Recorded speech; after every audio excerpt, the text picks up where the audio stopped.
মাগো মা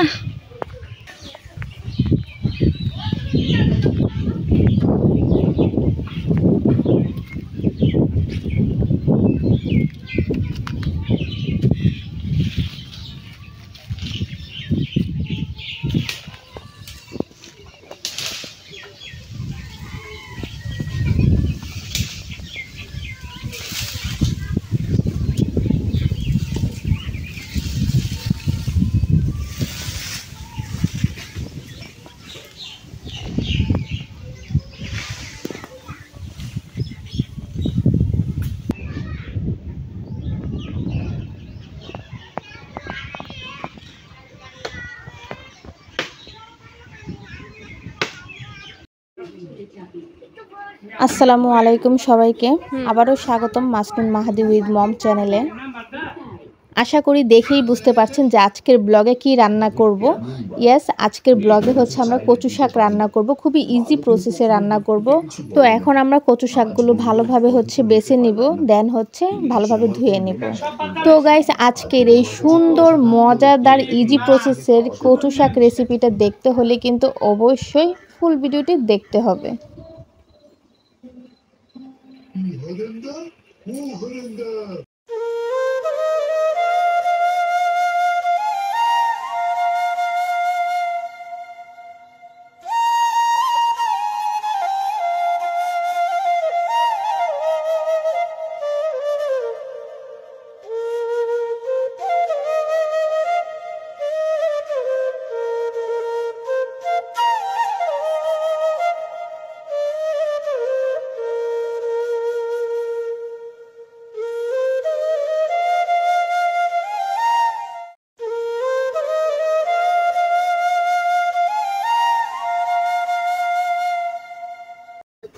গাইস, কচু শাকগুলো ভালোভাবে হচ্ছে ধুয়ে এই ঝুড়িতে হচ্ছে ছেঁকে রেখেছি যাতে পানিটা পুরোপুরি ঝরে যায়, কারণ কচু শাক থেকে এমনিতেই হচ্ছে প্রচুর পরিমাণে পানি ওঠে।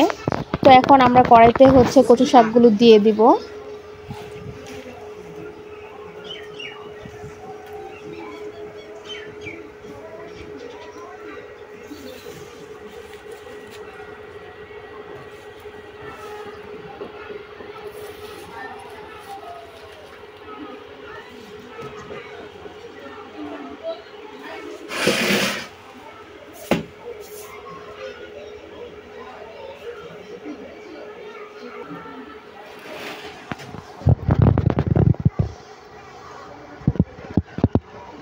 ঢাকা দিব না?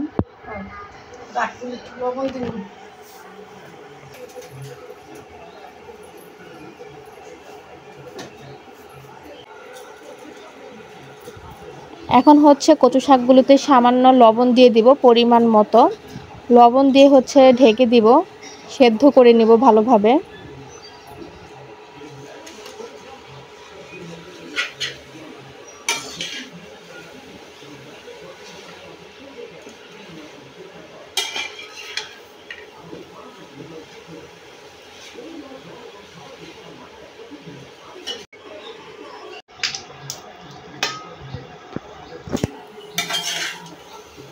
ভাবি আমার বাতরা দেখেন।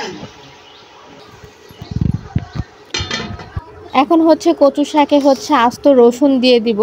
যে কোনো শাকেই কিন্তু রসুন দিতে হয়, তবে কচু শাকে একটু রসুনের পরিমাণটা একটু বেশি দিতে হয়, এতে স্বাদের পরিমাণটা একটু বেড়ে যায়। দেখুন গাইস, পুরো এক কড়াই কচু শাক ছিল আর সেই শাকগুলো গলে একেবারেই সামান্য পরিমাণ হয়ে গিয়েছে।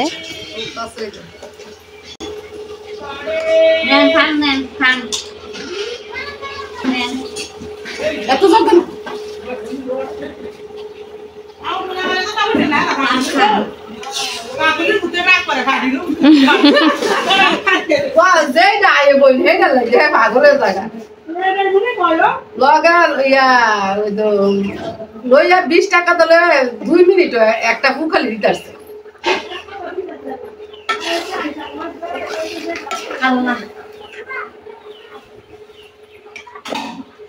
বাকি নেব গিয়ালে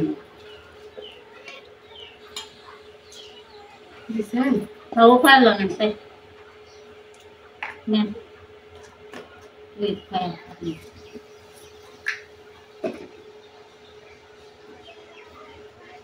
আমরা দুই জালে পান খাই thao phán chạy, ba cái răng ta xịt, xa cái răng gì,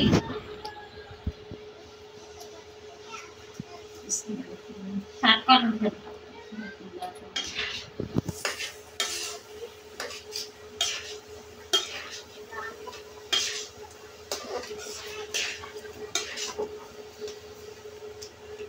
মা ভাত হইছে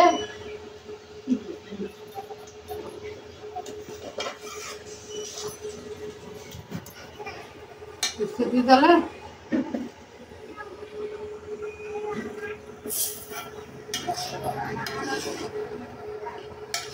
Allah, বয়স কিছু নাই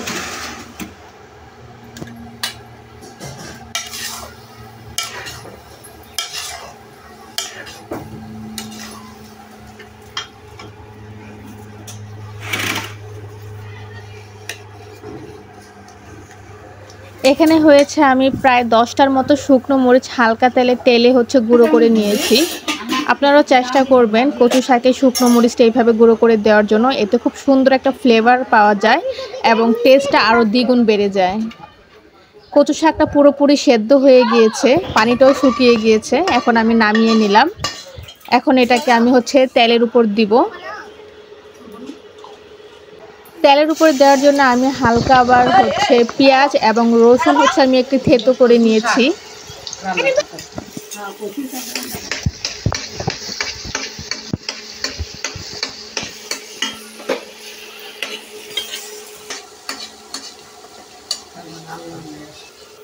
এই যে এখন মরিচ দিতেছি ini amro kayu, শুকনো মরিচ pakai gula kayu aja. Oh, ini apa lo ya tidur?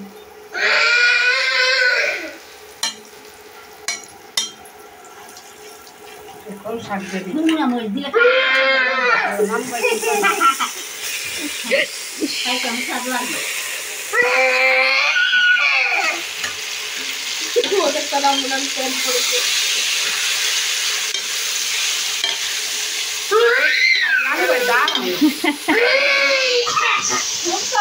Yo no, so te da de niño.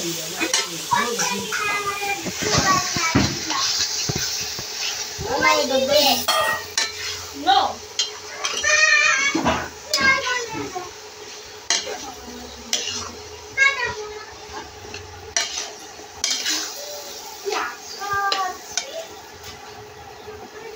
আজকাল না বাস বিলকুল উঠে তারপর কিছু বলবো কেমন